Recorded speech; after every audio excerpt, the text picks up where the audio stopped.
Ce bulletin d'information vous est présenté par votre Caisse populaire Desjardins de Saint-Raymond-Sainte-Catherine, qui est fière de mettre en valeur les initiatives des gens d'ici.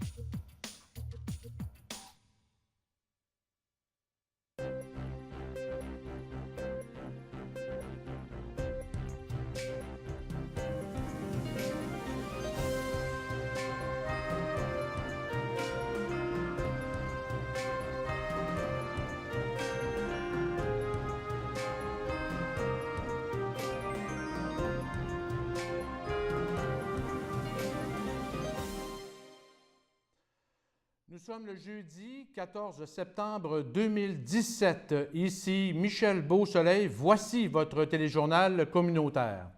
Au menu de cette émission, les élections municipales du 5 novembre prochain se précisent dans Portneuf-Jacques-Cartier, particulièrement au poste de maire. Le chef de la CAQ, François Legault, vante les qualités entrepreneuriales et son intégration au Québec du candidat dans Portneuf, Vincent Caron. L'Association des personnes handicapées de Portneuf et ses partenaires procèdent actuellement à une étude sur l'accessibilité des lieux publics dans la MRC de Portneuf. Le nouveau système de réfrigération de la glace à l'Aréna de Saint-Raymond est maintenant en opération et la patinoire sera disponible dès ce samedi 16 septembre. L'entreprise familiale dans le secteur de la quincaillerie à Saint-Raymond-Paulin-Moisan joint le groupe BMR. À Saint-Léonard, on a souligné la Journée mondiale de prévention du suicide dans Portneuf, organisée par l'Arc-en-Ciel sous le thème « Elle est belle, la vie ». Vous entendrez une entrevue avec le chef de la Coalition Avenir Québec, François Legault. Nous accueillerons en studio la coordonnatrice du comité Vas-y, Marie-Hélène Paquette. Et Karine nous fera part des actualités culturelles et communautaires dans Portneuf, Jacques-Cartier. Bonne émission.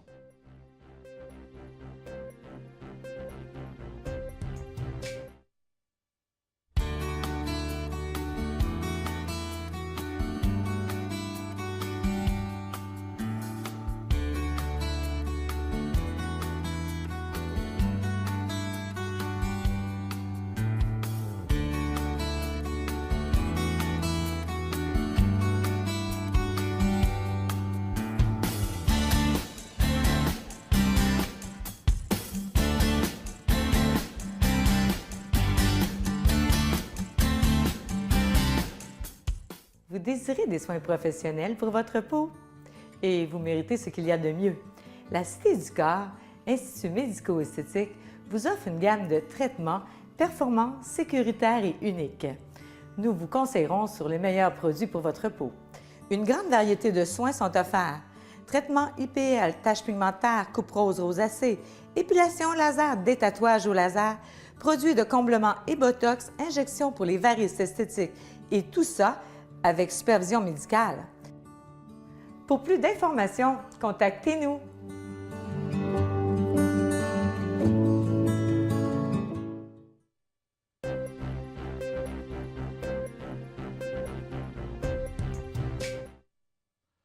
Mesdames et messieurs, bienvenue dans nos nouveaux studios et notre nouvelle image. C'est une première ce soir pour l'équipe d'Info CJSR et merci d'être avec nous. Parlons tout d'abord d'élections municipales. Comme vous le savez, des élections se tiendront partout au Québec le dimanche 5 novembre prochain si plus d'une personne pose leur candidature au poste de conseiller ou de maire dans leur municipalité. Les personnes intéressées doivent déposer leur déclaration de candidature entre le 22 septembre, donc c'est vendredi prochain, et le vendredi 6 octobre au directeur d'élection de leur municipalité. Les personnes qui se retrouveront seules comme candidats seront automatiquement élues par acclamation ou sans opposition le 6 octobre à 16h30. Dans Portneuf-Jacques-Cartier, le portrait se précise de plus en plus en ce qui concerne les possibilités d'élection à la mairie dans certaines municipalités. On sait jusqu'à maintenant qu'il y aura élection à la mairie de Pont-Rouge, de même que plusieurs postes de conseillers. L'actuel maire, Ghislain Langlais, fera face à David Montminy, le président de la commission scolaire de Portneuf. Il pourrait y avoir aussi élection à la mairie de Saint-Léonard, Sainte-Christine d'Auvergne, Donnacona et ville de Portneuf. À Rivière-à-Pierre, le maire actuel, Jean Mainguy, a annoncé qu'il ne sollicitera pas un nouveau mandat et une conseillère, Mme André Cauchon-Saint-Laurent, a manifesté son intention de se présenter à la mairie. Le maire de Saint-Alban, Bernard Nault, a aussi signifié qu'il ne sollicitera pas un nouveau mandat, de même que le maire de Fossambeau-sur-le-Lac, Jean Laliberté. À Lac-Sergent, le maire René-Jean Pagé a aussi signifié à ses citoyens qu'il ne sollicitera pas un nouveau mandat à la mairie. À Saint-Raymond, jusqu'à maintenant, personne n'a manifesté son intention de se porter candidat à la mairie ou à un poste de conseiller, mais certaines personnes sont pressenties comme candidats conseillers. Sur nos ondes, jeudi dernier, le maire Daniel Dion a dit se préparer psychologiquement à renouveler un mandat de 4 ans. La conseillère Réjeanne Julien et le conseiller Guillaume Jobin ont annoncé publiquement lors du conseil de ville du mois d'août qu'ils ne solliciteront pas un nouveau mandat. Du côté de Sainte-Catherine de la Jacques-Cartier, il semble peu probable que le maire actuel, Pierre Dolbec, se retrouve en élection. Évidemment, nous vous tiendrons au courant des développements à venir dans le cadre des élections municipales dans Portneuf et certaines municipalités de la Jacques-Cartier. Sur la scène provinciale, rappelons que des élections générales sont prévues le 1er octobre 2018, dans un an. À moins d'avis contraire, il s'agira de la première élection prévue à une date fixe au Québec. Dans le comté de Portneuf, un seul candidat a manifesté officiellement son intention de briguer les suffrages. Il s'agit de Vincent Caron de Saint-Raymond qui portera les couleurs de la coalition Avenir Québec, la CAQ. Le député actuel du Parti libéral du Québec, Michel Matte, est toujours en réflexion. Et du côté du Parti québécois dans Portneuf, aucune annonce n'est prévue avant le mois de janvier 2018. Revenons à Vincent Caron, un Français d'origine établi à Saint-Raymond depuis 18 ans. Le chef de la CAQ, François Legault, s'est déplacé à Saint-Raymond il y a 2 semaines pour présenter son candidat. François Legault a vanté les qualités entrepreneuriales du copropriétaire du manoir du Lac-Sept-Îles et de son intégration au Québec. Lors du point de presse, M. Legault a profité de l'occasion pour parler de la cimenterie de Saint-Basile versus la nouvelle cimenterie de Port-Daniel-Gascon en Gaspésie et du secteur de la santé dans Portneuf, où un TACO verrait le jour à l'hôpital régional s'il devient premier ministre du Québec. Vous entendrez une entrevue avec M. Legault dans quelques minutes. Pour Vincent Caron, ce saut en politique provinciale comme aspirant député est un moment important pour lui après 3 ans comme conseiller politique du député de Portneuf, Michel Matte, et président de l'Association libérale de Portneuf. Écoutons un extrait de son allocution.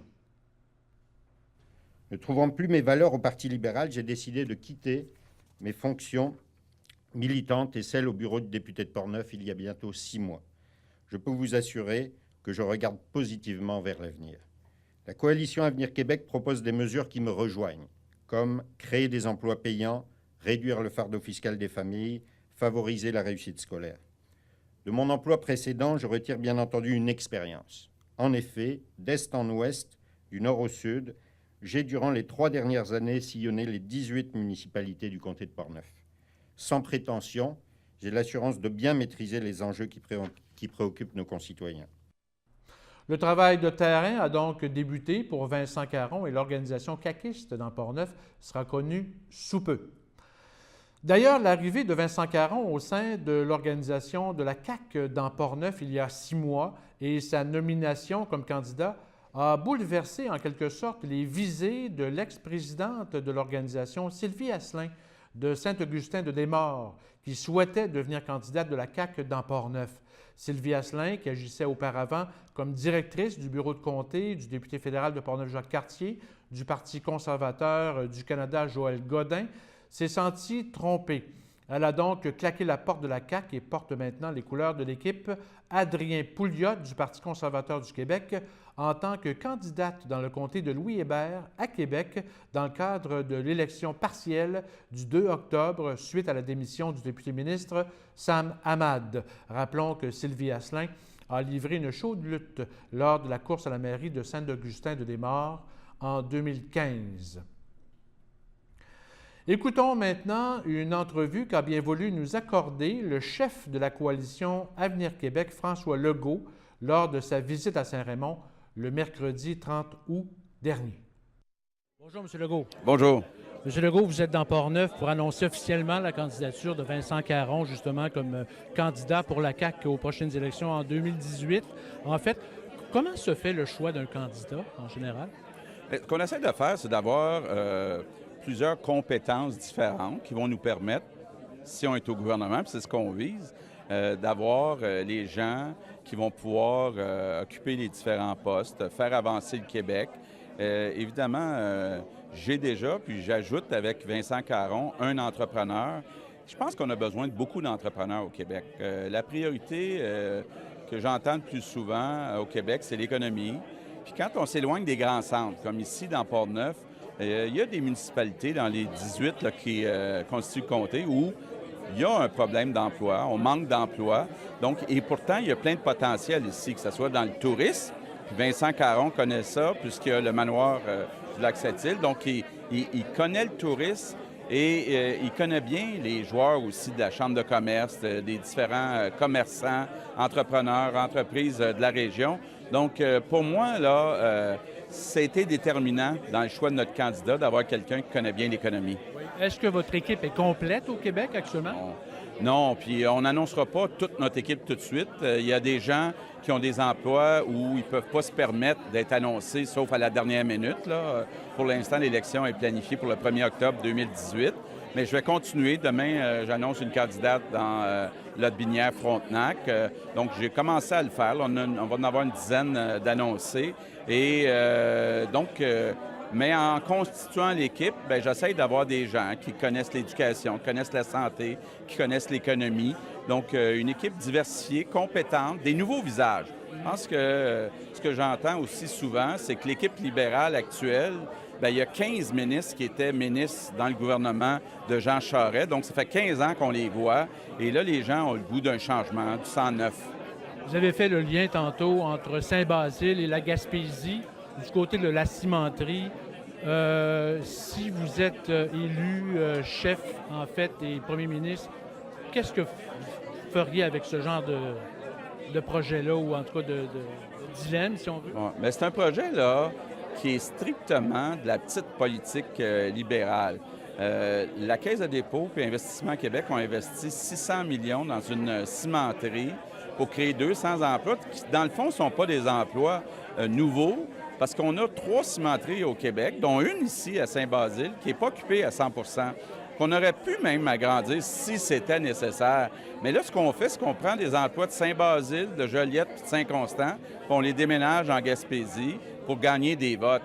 J'espère que les gens ici de Port-Neuf vont comprendre que c'était peut-être une bonne décision pour les gens de la Gaspésie, quoique beaucoup trop coûteuse. Quand on est rendu qu'on parle de 3 millions de dollars par emploi, là, on aurait pu, avec des entrepreneurs de la Gaspésie, faire beaucoup mieux que ça.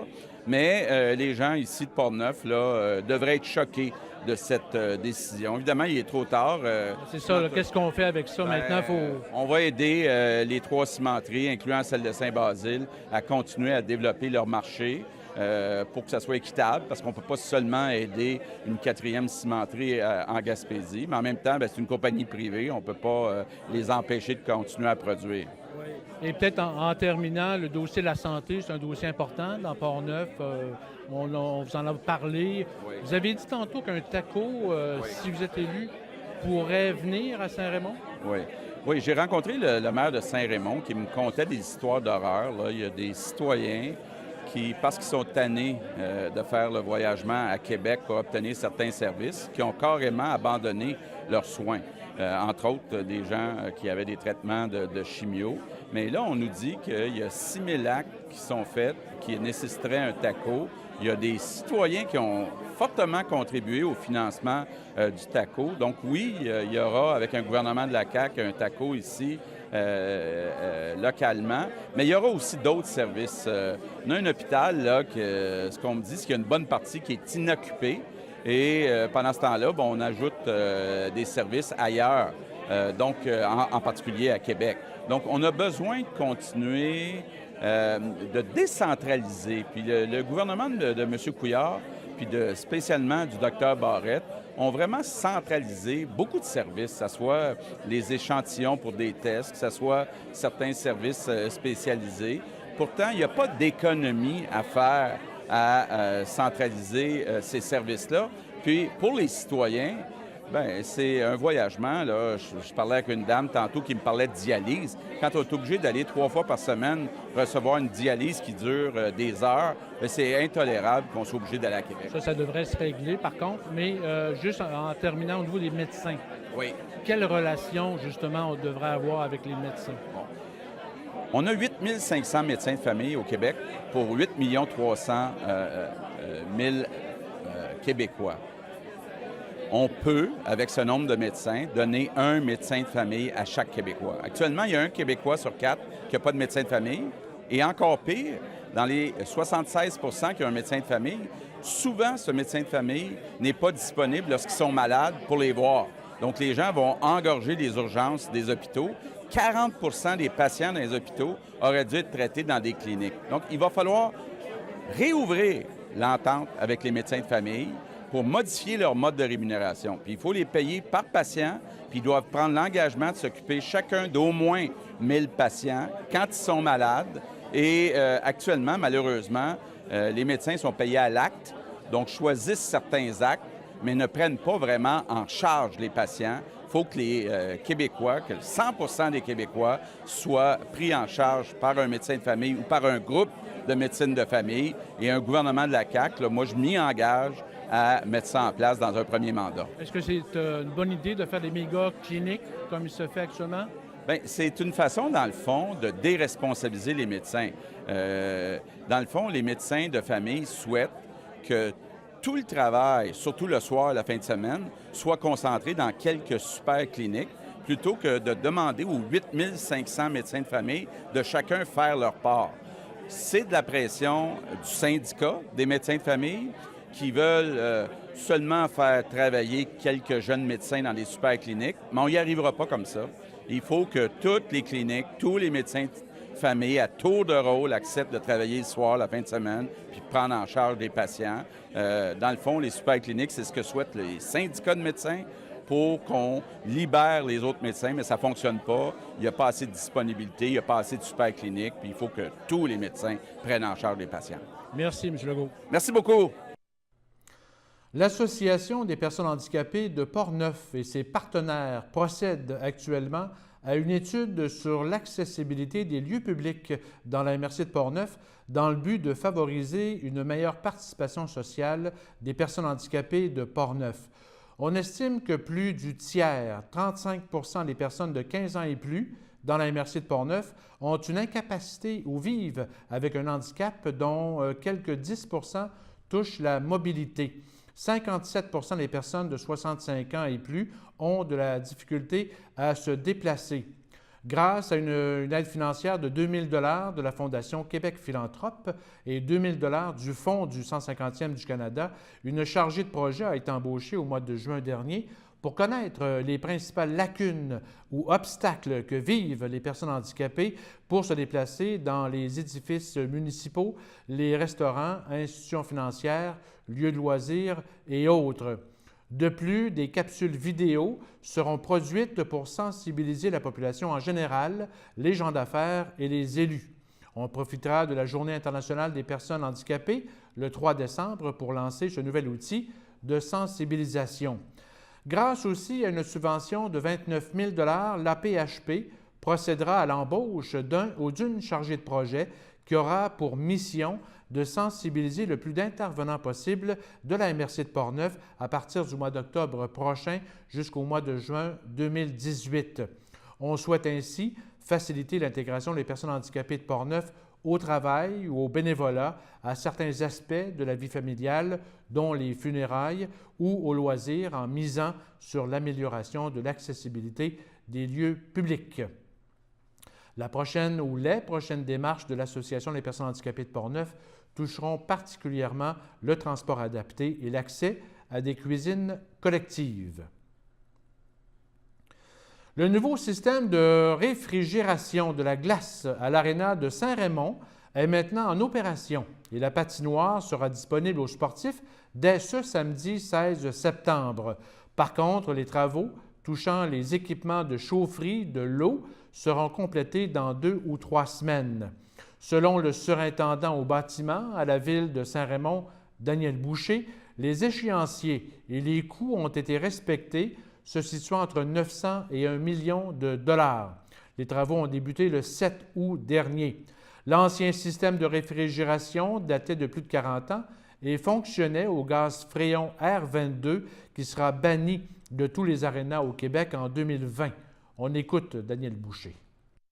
Les arénas du Québec ont jusqu'en 2020 pour changer leur système de réfrigération. On a regardé plusieurs alternatives, l'ammoniac, le CO2 et le 513A. C'est sur le 513A qu'on a focusé parce que les systèmes sont beaucoup moins dispendieux d'installation. Ils sont plus faciles à gérer aussi. Le nouveau système de réfrigération, la toiture refaite il y a 2 ans, l'éclairage et les nouvelles bandes autour de la patinoire clôt en quelque sorte les travaux majeurs à effectuer à l'Aréna de Saint-Raymond pour plusieurs années. Pour les amateurs de hockey et de patin, la saison de glace à l'Aréna débute donc ce samedi 16 septembre. Les gens des travaux publics ont dû travailler jour et nuit pour que la glace soit prête ce samedi matin et accueillir les premiers coups de patin. Le directeur des loisirs, Jean Alain, nous parle des tournois à venir et l'achalandage prévu cette saison. Tournoi provincial de hockey mineur fin janvier, début février.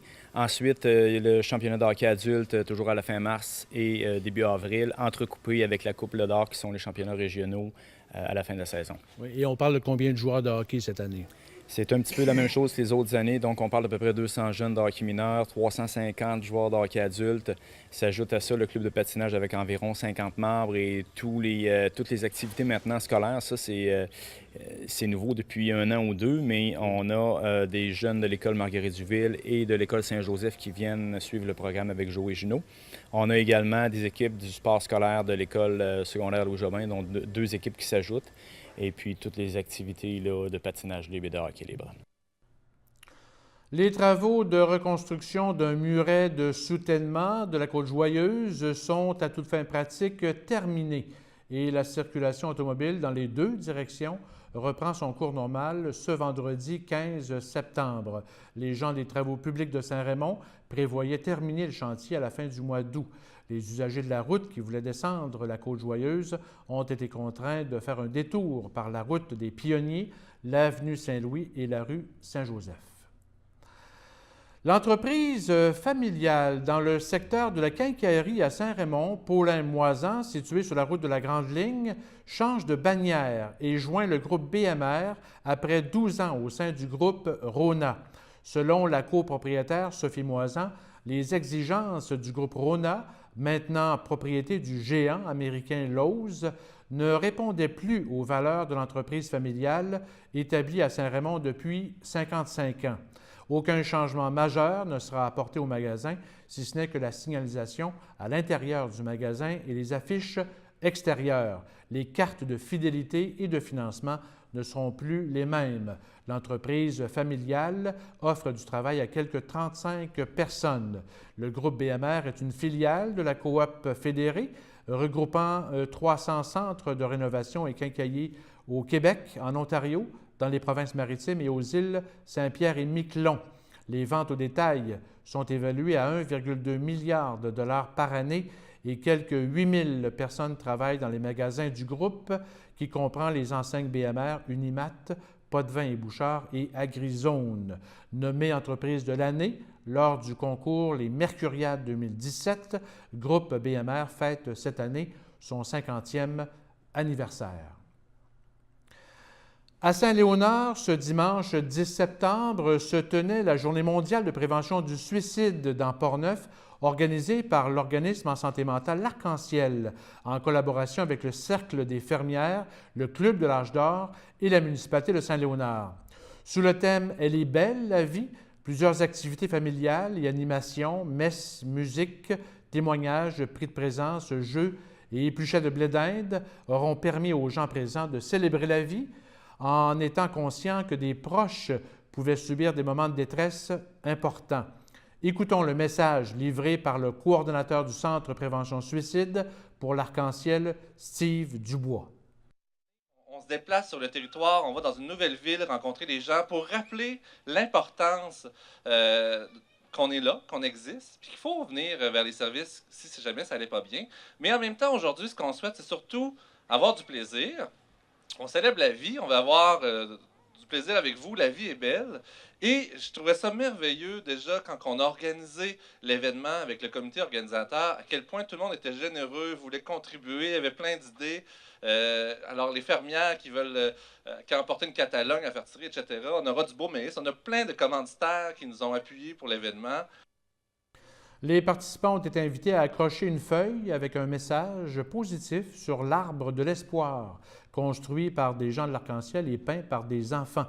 Les gens présents ont pu retourner chez eux avec des fleurs à faire pousser au printemps prochain, gracieuseté du comité d'embellissement de la municipalité de Saint-Léonard.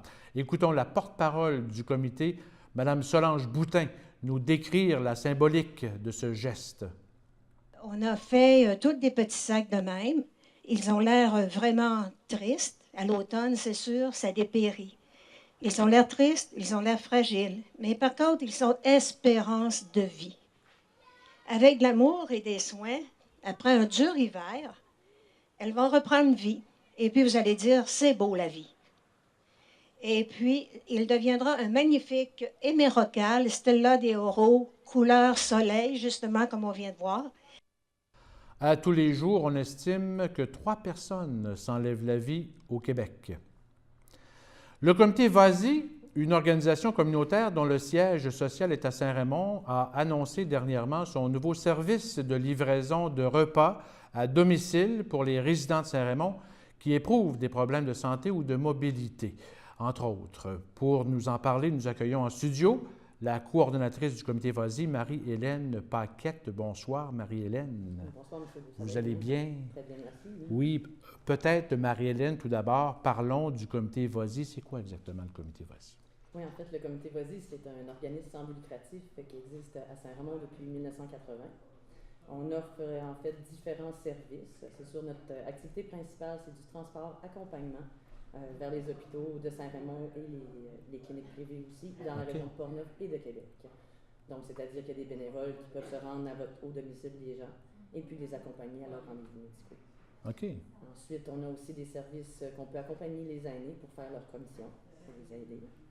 On a aussi un service pour faire des rapports d'impôts pour les gens à faible revenu dans la région de Portneuf. On a aussi un marchand de lunettes qui vient en fait vendre des montures à prix modique. Et puis, on fait aussi le prêt d'équipements orthopédiques pour les gens qui en ont besoin.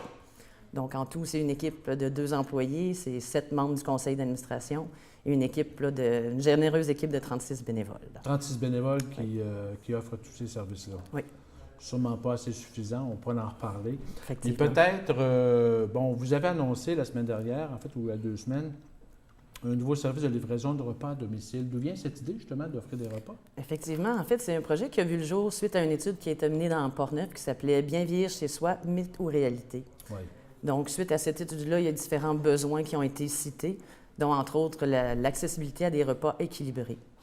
Donc, c'est à partir de ce moment-là qu'il y a un représentant de la table de concertation des aînés de Portneuf qui a approché le comité Vas-y pour voir comment on pourrait développer ce service-là. Oui. Donc, il y a différents traiteurs qui ont été approchés. Et puis, notre choix final a été choisi, ça a été Francine Lesage. Oui, Francine Lesage. De Saint-Raymond, justement. De Saint-Raymond, effectivement. Pourquoi Mme Lesage, en fait? Ça fait maintenant 50 ans qu'elle est traiteur dans la région. C'est une personne qui est connue. Elle est reconnue aussi pour son service, la qualité de ses repas et aussi avec des bons prix qu'elle peut nous offrir. Oui. Mais ce service-là existe depuis quand exactement?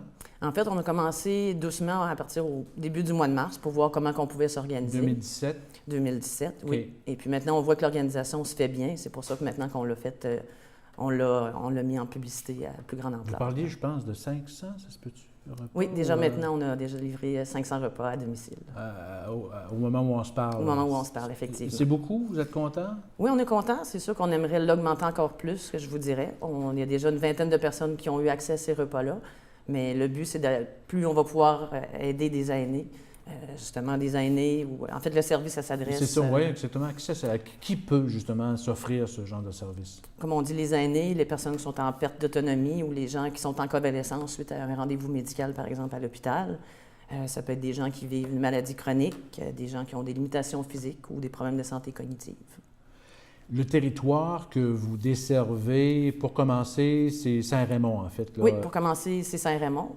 Bien sûr, notre clientèle, c'est les gens de Rivière-à-Pierre, du Lac-Sergent, de Pont-Rouge, pour tous les autres services. Sainte-Christine d'Auvergne, Saint-Léonard et Saint-Raymond. Mais pour le moment, si on a d'autres demandes de ces municipalités-là, ça va nous faire plaisir de pouvoir aller les desservir. Okay. Si on a une grande demande, bien sûr. Parlons concrètement, comment ça se passe? Comment vous offrez ce service-là? En fait, il s'agit d'aller sur le site Internet du Comité Vosi, donc comitévosi.org. Les menus y sont affichés. Si vous n'avez pas accès à Internet, vous pouvez communiquer avec le Comité Vosi. On va pouvoir vous acheminer les menus. Donc, Mme Lesage a développé 4 semaines de menus avec 7 choix de repas différents. Donc, on demande aux gens, c'est sûr, ils doivent s'inscrire pour être membres. Ça coûte 5 par année. S'inscrire au comité? Au Comité Vosi pour avoir accès au service. Oui. Ils doivent commander un minimum de 2 repas. Et puis, selon ce qu'ils ont de besoin, ils peuvent commander... Un minimum de 2 repas dans une semaine? Dans une semaine, effectivement. Okay. Et puis, ils peuvent en prendre 7 comme ils veulent. Ils peuvent prendre 2 fois la même chose ou ils peuvent les varier, c'est à leur goût. Pour les commandes, à ce moment-là, ils peuvent communiquer directement avec Mme Lesage avant le vendredi. Okay. Et puis, la livraison va se faire le mercredi par nos bénévoles entre 10h et midi. Est-ce que ce sont des mets congelés ou? C'est des mets que Mme Lesage prépare la journée avant, donc le mardi. Donc, quand on fait la livraison, c'est des repas qui sont fraîchement cuisinés. OK, qui sont prêts à consommer ou à congeler? Pour les besoins. Oui, prêts à consommer ou à congeler si les gens... Comment vous fonctionnez au niveau des prix, puis comment ça fonctionne? En fait, quand les gens communiquent avec Mme Lesage, elle leur offre 2 possibilités. Soit que les gens se déplacent chez Mme Lesage pour aller chercher les repas, ou soit ils peuvent faire la livraison. Sinon, c'est les bénévoles qui assurent la livraison, et puis on demande $1 de plus par repas livré. OK. Puis les repas, ça varie entre quoi et quoi? Ça varie entre 5 et 8 $. Par repas? Par repas. Et qu'est-ce qu'on offre? Est-ce qu'il y a une soupe, un repas principal, un dessert? Il y a les possibilités d'avoir des soupes. Les repas principaux, ça peut varier, comme ça peut être des rôtis de bœuf, des rôtis de porc, des bœufs aux légumes, des ragoûts de boulettes, des mijotés aux 3 viandes, il y a des filets de sole, il y a du saumon. Donc, c'est vraiment une belle variété là, de choix de repas. Okay, en fait, il y en a 28 repas.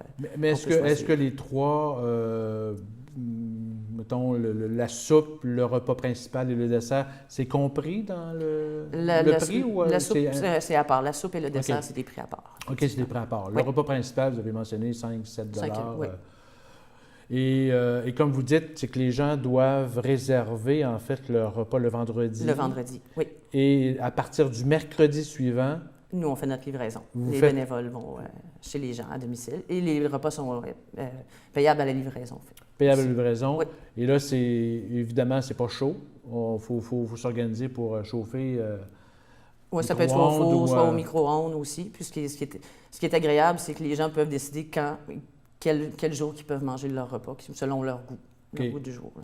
Et ça, dans le fond, c'est soit dîner, souper ou déjeuner, j'imagine? Est-ce que... Non, pas moins, non. Ça dépend des goûts, effectivement. Oui, ça pourrait. Les gens peuvent manger du spaghetti pour déjeuner, ils en ont envie. Oui, OK. Mais de toute façon, les menus sont affichés sur votre site Web. Oui. Les gens cochent, appellent Mme Francine Lesage, puis s'occupent avec ça. Oui. Puis quand on fait la livraison chez eux, Mme Lesage offre aussi les menus pour la semaine suivante. Donc, quand il y a la livraison, les gens peuvent déjà faire leur commande pour la semaine suivante ou attendre quelques jours et la téléphoner le vendredi. Oui.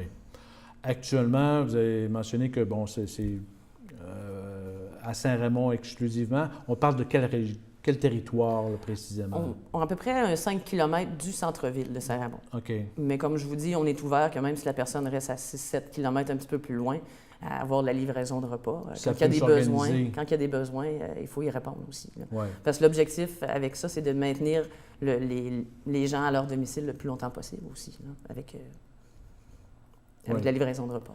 Mais est-ce que vous souhaiteriez progressivement offrir le service à Saint-Léonard, par exemple, Sainte-Christine d'Auvergne? Oui, si on a une demande, c'est sûr qu'on est ouvert, oui.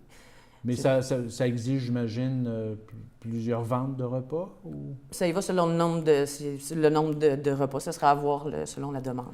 Parce que là, actuellement, vous demandez $1 par livraison, c'est pas beaucoup, là. Comment vous faites pour subvenir aux besoins d'essence? Effectivement, ce qui nous a aidé aussi, c'est qu'on a reçu une subvention de 5 000 de la Caisse populaire des Jardins Saint-Raymond-Sainte-Catherine aussi, qui nous aide à supporter aussi pour les frais de livraison, les frais de l'essence des bénévoles. D'essence, et aussi vous aviez des contenants pour garder. Oui, on a aussi acheté des beaux sacs réchauds pour que, aussitôt que quand ça sort chez Mme Lesage, c'est garder une bonne température jusqu'à la livraison chez le client pour assurer la qualité des aliments. OK. Il y a peut-être un numéro de téléphone qu'on peut donner? Oui, si vous avez des informations pour le comité Voici, c'est le 418-337-4454 au poste 22. Sinon, pour Mme Lesage, j'ai une petite carte d'affaires ici. Je dirais 418-337-6124 de mémoire. 6124. Vous êtes bonne. Parlons maintenant peut-être de vos besoins comme bénévole. Vous avez parlé, vous êtes quoi, une 30? Environ 36, mais c'est sûr qu'on a toujours besoin de bénévoles. Qu'est-ce que ça exige? Qu'est-ce que ça exige? C'est de la disponibilité et avoir de la générosité. C'est quoi la disponibilité? La disponibilité, si une personne a une journée disponible à nous accorder, ça nous fait plaisir. Si la personne a 2 journées, ça va nous faire plaisir. Donc, des gens qui veulent accompagner des gens qui ont du temps à donner, qui veulent développer peut-être des nouvelles amitiés aussi avec les gens qu'on rencontre. C'est sûr que pour être bénévole, on fait des vérifications. Par contre, on fait des vérifications d'antécédents criminels. Okay. Puis on fait la vérification aussi au niveau de l'état des permis de conduire pour s'assurer d'avoir des bénévoles de confiance qui vont accompagner les gens de la population à leur rendez-vous. Outre justement les services de repas où vous avez quand même limité le territoire, pour les déplacements, est-ce que vous offrez le service aux gens de Rivière-à-Pierre, Saint-Léonard? Oui, de 6 municipalités. De Rivière-à-Pierre, on y va avec Saint-Léonard, Lac-Sergent, Pont-Rouge, Saint-Raymond et Sainte-Christine d'Auvergne. OK. Et ça va bien jusqu'à maintenant? Oui, ça va très bien. Combien vous auriez besoin de bénévoles pour être... Je vous dirais qu'il n'y a pas de nombre limite parce que de plus en plus, la population est vieillissante et on a une demande de plus en plus grandissante pour les transports, là, justement. OK. On parle de transport aussi, mais on en recherche aussi au mois d'avril pour faire la rédaction de rapports d'impôts. OK. Donc, ça prend quand même certaines compétences. Les gens qui ont des compétences en comptabilité ou qui en ont déjà fait, ça aussi, on en a besoin. L'année passée, on a eu 4 bénévoles. Puis c'est sûr que l'année prochaine, on prévoit peut-être d'en avoir au moins 8 là, pour suffire à la demande qu'on a eue. Là. OK. Alors, encore une fois, peut-être les gens qui sont intéressés à offrir du temps à votre organisation, donc on communique avec vous. Et oui, et puis ça va me faire plaisir de rencontrer ces gens-là et puis de regarder comment on peut arrimer leurs attentes, les attentes du comité Voici. Marie-Hélène Paquette, merci beaucoup. Merci beaucoup. Après la pause, les actualités culturelles et communautaires avec notre Karine.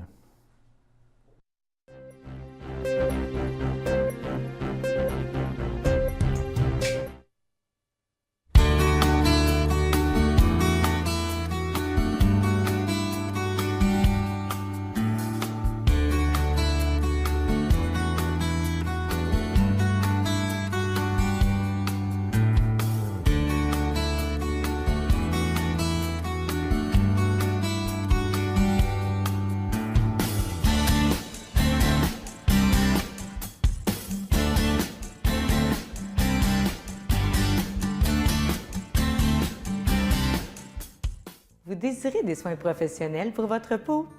Et vous méritez ce qu'il y a de mieux. La Cité du Corps, Institut médico-esthétique, vous offre une gamme de traitements performants, sécuritaires et uniques. Nous vous conseillerons sur les meilleurs produits pour votre peau. Une grande variété de soins sont offerts. Traitements IPL, taches pigmentaires, coupe rose, rosacée, épilation laser, détatouage au laser, produits de comblement et botox, injections pour les varices esthétiques et tout ça avec supervision médicale. Pour plus d'informations, contactez-nous.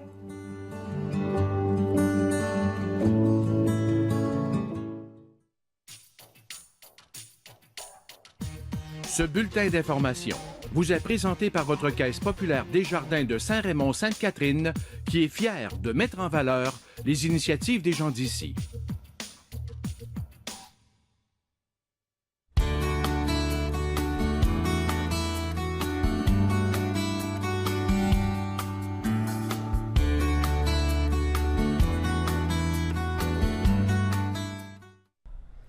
Karine Saint-Arnaud, bonsoir. Michel Beausoleil, bonsoir.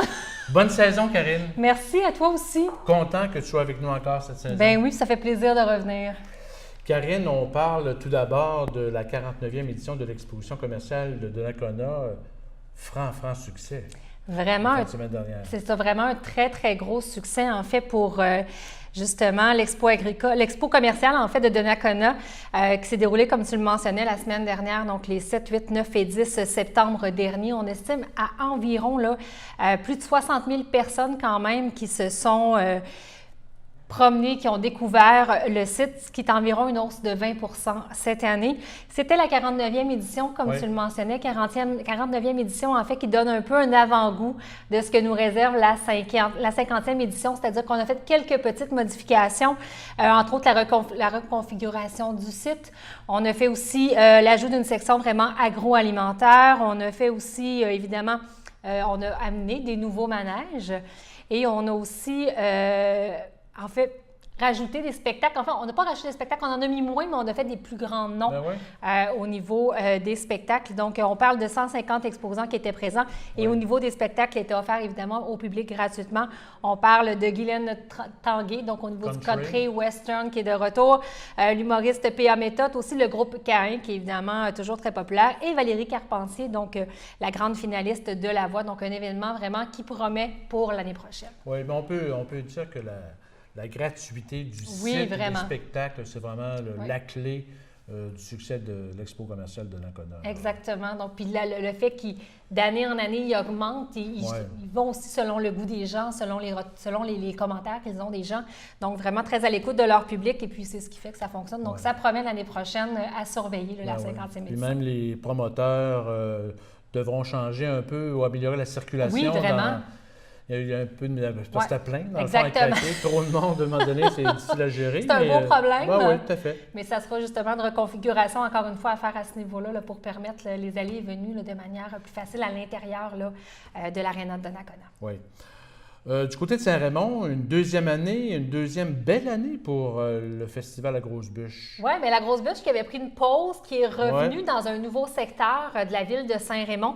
Donc, on parle vraiment du secteur situé près de l'église, près aussi du centre multi. Eh bien, ça semble bien fonctionner, ce secteur-là. Les gens sont au rendez-vous.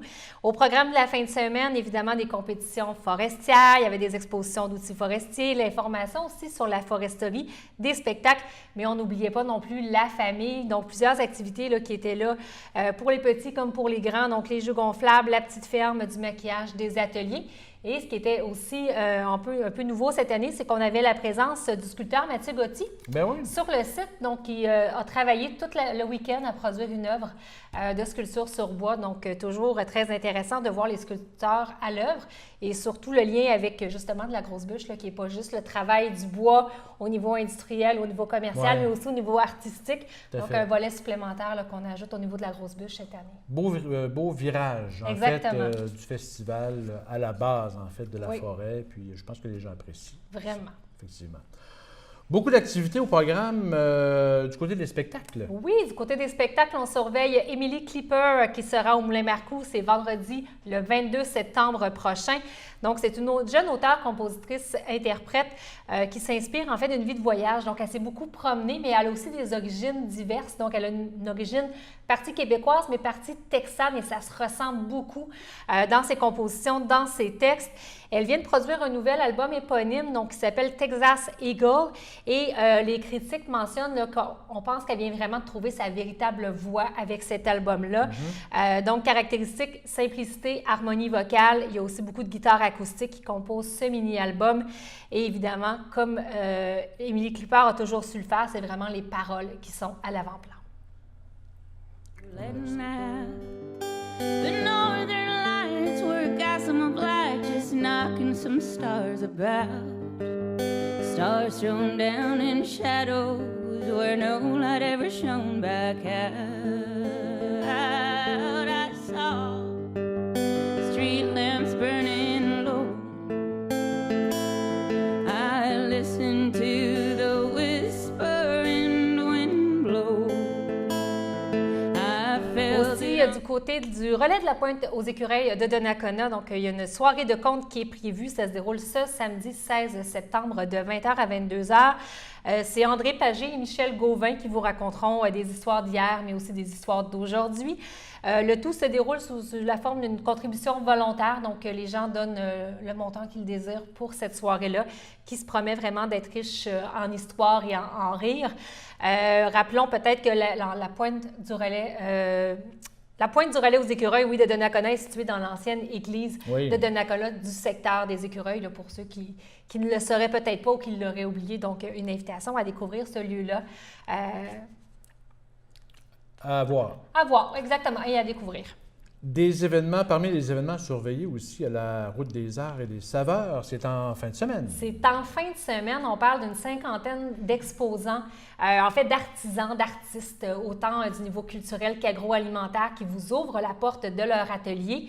Ça se déroule, comme tu viens de le mentionner, ce samedi 16 et ce dimanche 17 septembre de 10h à 16h.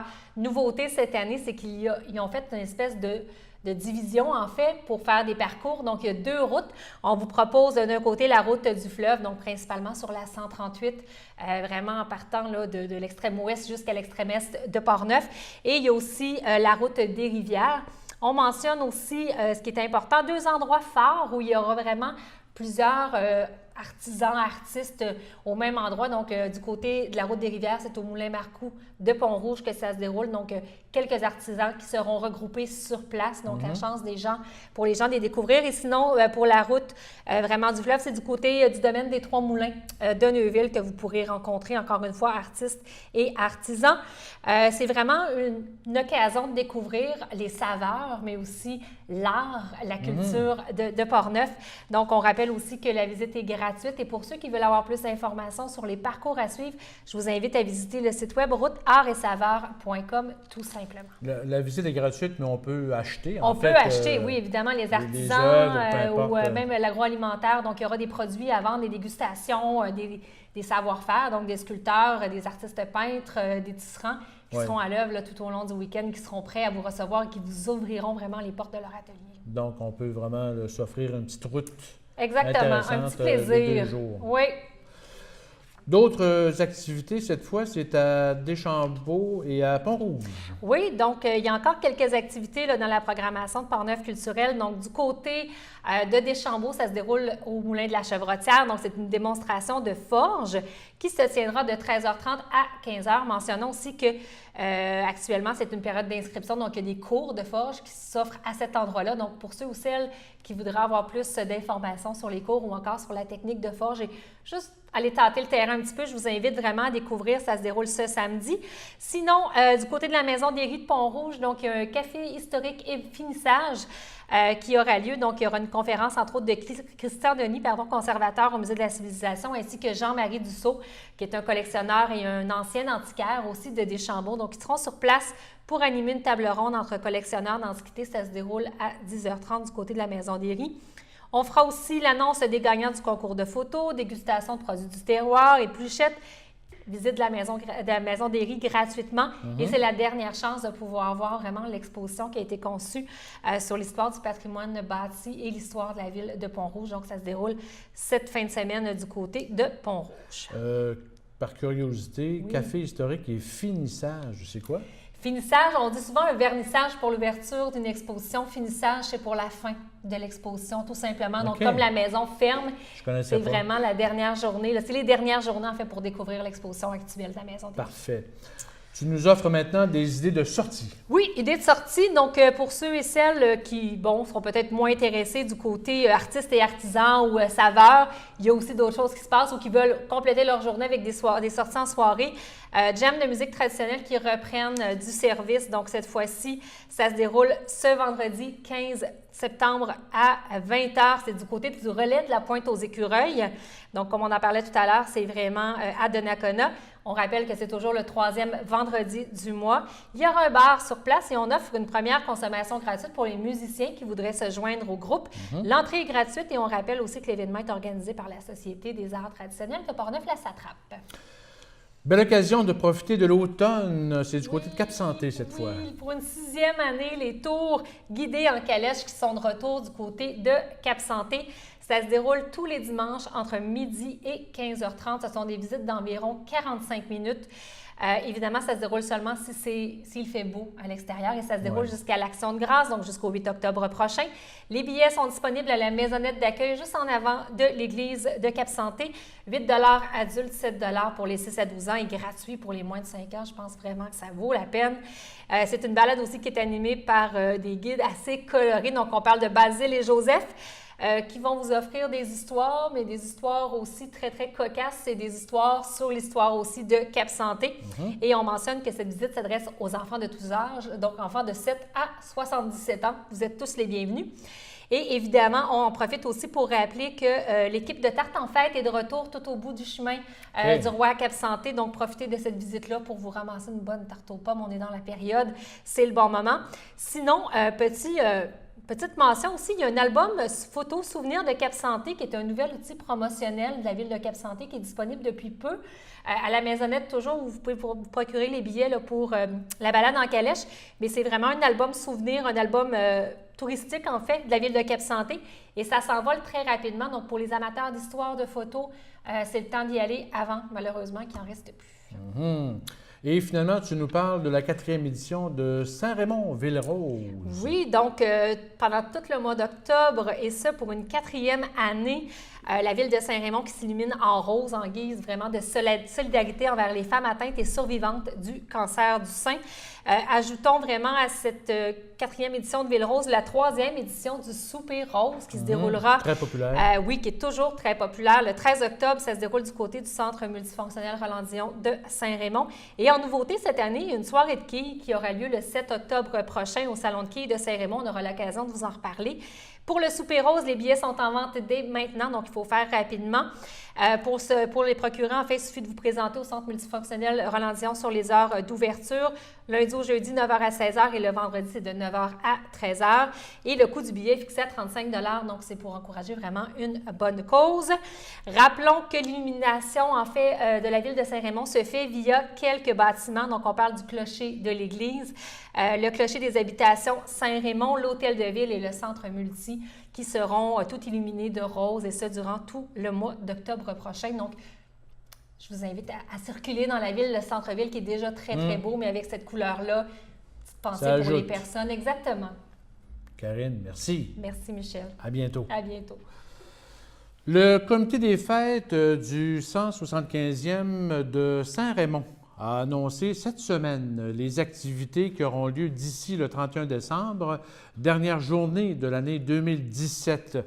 Ainsi, une soirée de l'Halloween se tiendra au centre multifonctionnel le vendredi 27 octobre sous le thème « Riche d'histoire, riche d'avenir ». Cette soirée qui s'adresse aux personnes de 18 ans et plus sera l'occasion de se costumer et de souligner aussi la chasse, un sport très populaire chez les Raymondois.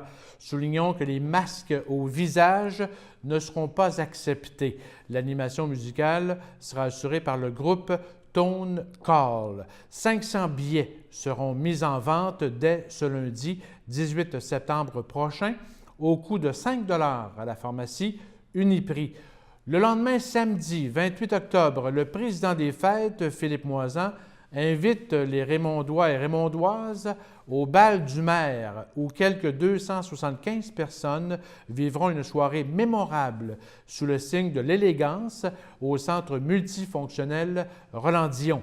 Dès 18h, dans la verrière, un cocktail de bienvenue sera offert aux convives au son de l'accordéoniste Denis Labrie, suivi d'un souper 4 services et d'une soirée dansante animée par le groupe Tip Top, composé de 8 musiciens. Les billets au coût de 100 $ par personne seront disponibles à partir de ce lundi 18 septembre à la réception de l'Hôtel de Ville de Saint-Raymond.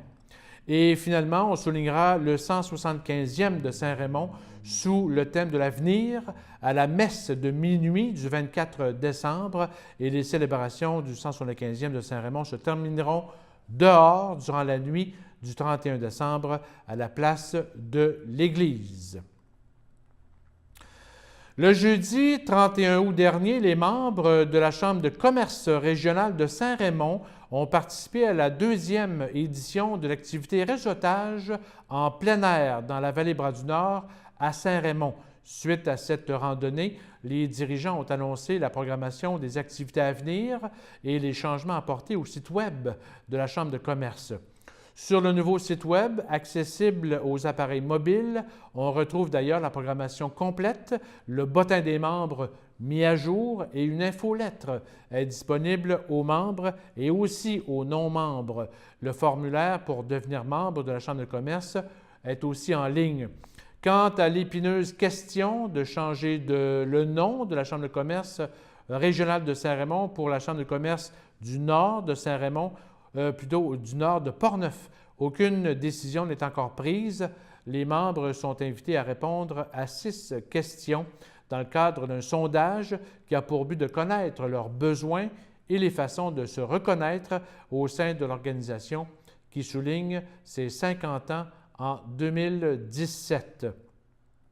D'ailleurs, en tête de lettre de la nouvelle image, on inscrit en grosses lettres « Chambre de commerce régionale de » et en petites lettres « Saint-Raymond, Saint-Léonard, Rivière-à-Pierre et Sainte-Christine ». La Chambre de commerce régionale de Saint-Raymond compte quelques 300 membres. Marie-Ève Auger en est la présidente et la direction générale est assumée par Édith Robitaille. Soulignons que les locaux situés au 100 avenue Saint-Jacques, incluant les espaces pour la marina, sont occupés à plus de 90 %. Un petit mot pour dire que dans le cadre du 150e de Pont-Rouge et du 50e anniversaire du Centre récréatif Joël Junot, les Remparts de Québec affronteront les Saguenayens de Chicoutimi sur la glace de l'Aréna dans un match hors concours ce vendredi 15 septembre. Il s'agit du dernier match pré-saison des Remparts de Québec dans une enceinte pleine à craquer. Et peut-être un petit mot en terminant, vous avez peut-être vu notre émission spéciale sur le lancement de la nouvelle programmation de CJSR la semaine dernière. Peut-être vous rappeler quelques émissions nouvelles. Nous avons, ça c'est notre ami, l'émission Chapeau qui est réalisée par notre ami Tony Vézina, qui sera présentée 3 fois par semaine. C'est d'une durée de 28 minutes.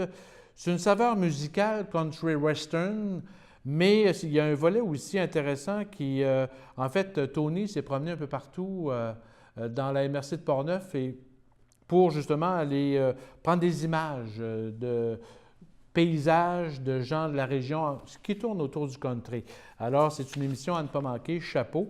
Vous avez aussi Tony qui fait beaucoup d'émissions. De toute façon, toute la programmation est disponible sur notre site web www.cjsr3.com.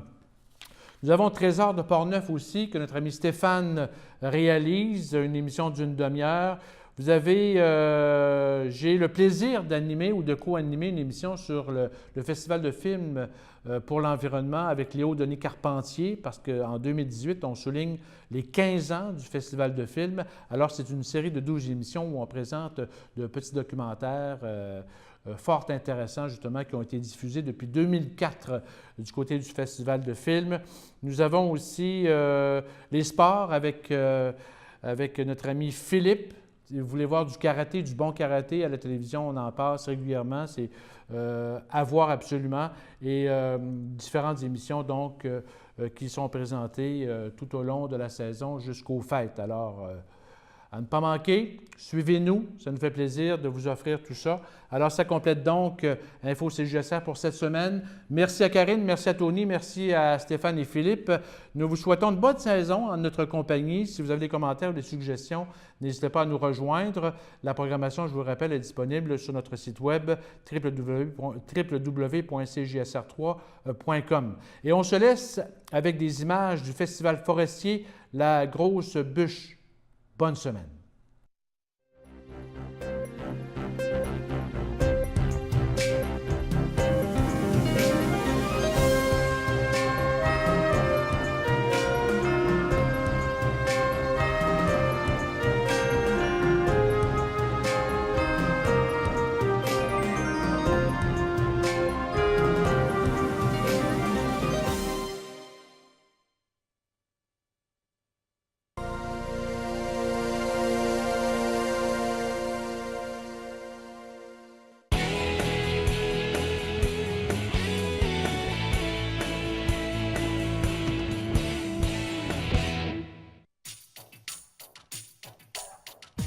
Ce bulletin d'information vous est présenté par votre Caisse populaire Desjardins de Saint-Raymond-Sainte-Catherine, qui est fière de mettre en valeur les initiatives des gens d'ici.